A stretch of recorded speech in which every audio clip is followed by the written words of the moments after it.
What's going on, Dolphins fans? It's Connor from the Dolphins Dive, and football is finally back. Whoa, let's go! Football! Let's go! Ah! We're heading into week 1. We play Sunday at 4 o'clock against the Chargers, and I couldn't be more excited.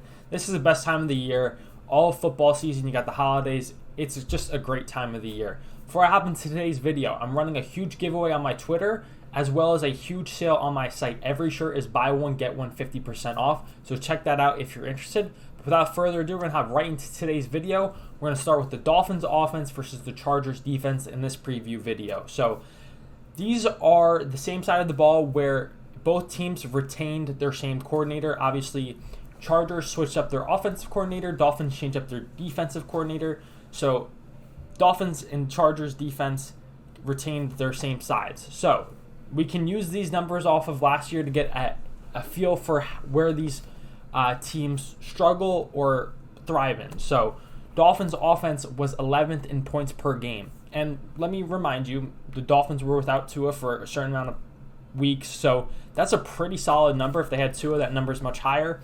And I know people are going to be like, well, Tua was hurt. He's injury prone.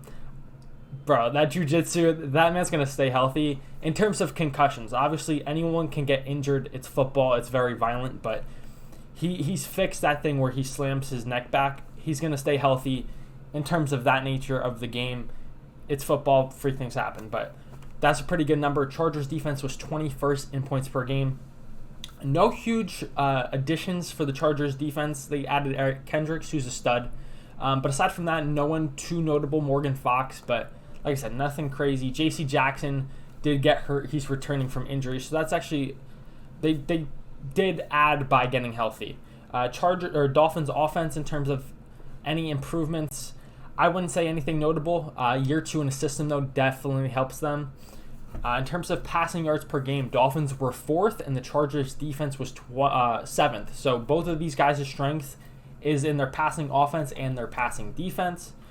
Dolphins were 26th in rushing yards per game, and the Chargers were 28th in rushing yards allowed. And like I mentioned, they didn't really add many people on the defensive front. And I think this is where the Dolphins need to look to attack.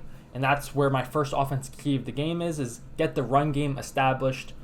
You've heard Mike McDaniel, or Mostert said Mike McDaniel told him in the offseason he apologized for not running the ball more. I think that's going to be where this Dolphins offense looks to improve in the most. And you've heard the coaches talk about it in terms of this scheme. Training the offensive linemen, it's not an easy thing because how they teach them, they have to basically undo what they were taught and relearn it. So I think this run game is going to take a huge step in this second year. And I think they'll be more likely to commit to it and not necessarily just try and do what gets you the most yards, which is an analytical way to approach the game. But I think they're going to look to establish the run and pound the rock down in, down out, and then attack the passing game as well. So I think that's where the Dolphins are going to look to really take over this game, is on the ground with Raheem Mostert. Savon Ahmed's listed as the second running back. Obviously, Jeff Wilson's hurt. So I really think the Dolphins are going to have a good running attack in this game, especially if the Chargers defense is what it was last year in the run game. Number 2, key of the game, beat man coverage. Last year, the Chargers challenged the Dolphins offense playing press man with inside leverage. And for the weapons the Dolphins have, they executed extremely well. They held the Dolphins offense completely in check. It was the first time that the Dolphins offense really got stopped all season, and it caused a little bit of a stutter among the Dolphins season for a couple game stretch where the Dolphins had to adjust, and it took them a couple games, but they really have to dominate their matchups with Tyreek Hill and Jalen Waddle. They have to destroy who's in front of them, period, and they can. So I'm not too worried about that. And a key little side note, and I think this might get a little thrown to the wayside, the Dolphins hired the Chargers defensive coordinator, Ronaldo Hill, who obviously helped put apart this game plan. So he's going to be telling McDaniel and Tua, and I mean, Tua's already mentioned that he talked to Ronaldo about this, like what the Chargers were trying to do. Now, obviously, the teams are different. The game plans are going to be slightly different, but they had success against us. You're going to be learning what they did and what they were looking at, and Tua's going to learn from that experience and improve from it. And then last but not least, quick game. Brandon Staley comes from the Vic Fangio tree, which is really try and force you to check the ball down. They play bend, don't break, don't want to get beat over top. So Tua thrives in this. Get the ball out of his hand quick, especially with potentially Tron Armstead being out of the game. Get the ball out of your hands fast into your playmakers' hands and let them cook. Those are the keys of the game. Get the run game established, beat man coverage, quick game. Players to watch. Last season, I started doing this with the Dolphins players, but we all know the Dolphins players to watch, whether it be Tua, Tyreek Hill. The list goes on and on. So I decided to go with the Chargers players to watch because those might be the players you're less familiar with. Now, the Chargers have some big names, so you should be familiar with all of them, but without further ado, you got Derwin James, who's a stud safety, can basically do anything. He can play man coverage, zone coverage, play in the box, play up top. He's extremely versatile, and he's a stud. Joey Bosa, who's going to be looking to wreck the game with his pass rushing ability, especially with our offensive tackles, potentially not having Armstead, having Austin Jackson and Kendall Lamb. Him and Khalil Mack, who's the next guy, are going to be looking to feast, so hopefully we can stop them. Eric Kendricks, who they added in the offseason, who's a stud linebacker who can play all three downs, is good against the run, good against the pass.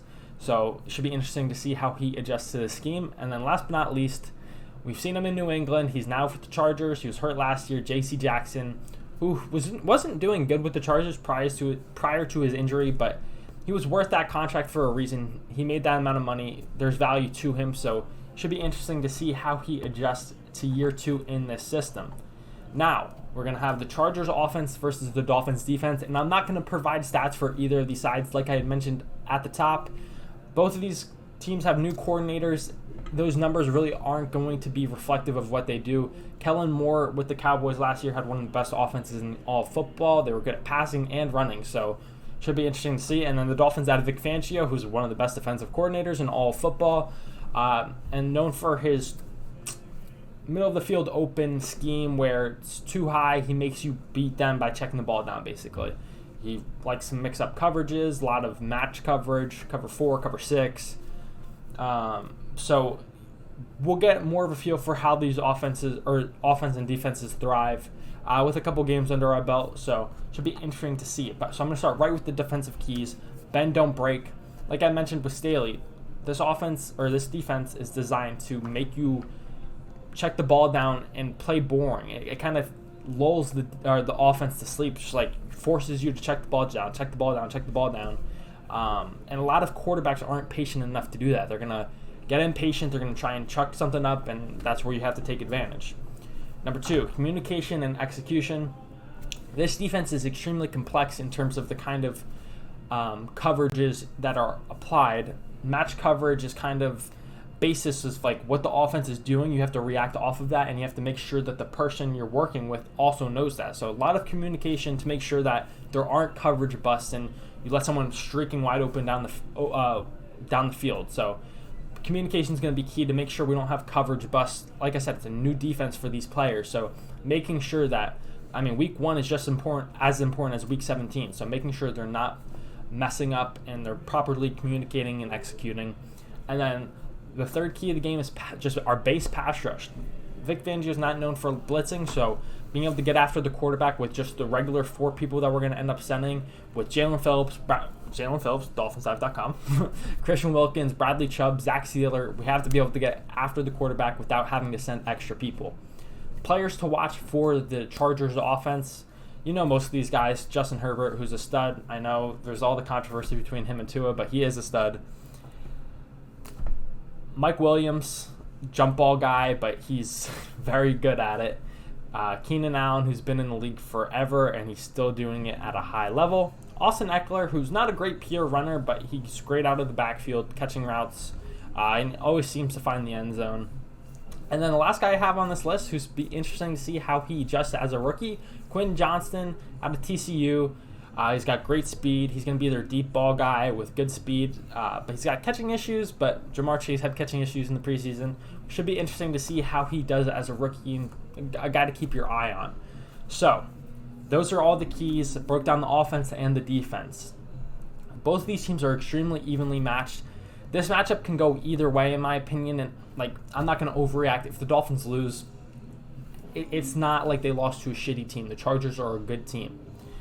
Without further ado, my prediction I'm going to preface this last season with my predictions on my preview videos. If you were familiar with them, I was 11-6. So that's honestly pretty good. A little pat on the back. So we've got a good track record of predicting the Dolphins dubs and L's, basically. So my prediction for week 1 of the 2023 season, I have the Miami Dolphins winning 31-27. Book it. I really hope that's the case. I'm so excited football's back. I appreciate you guys for watching. It means a lot to me. Like and subscribe to help the channel grow. And until next time, I'll catch y'all.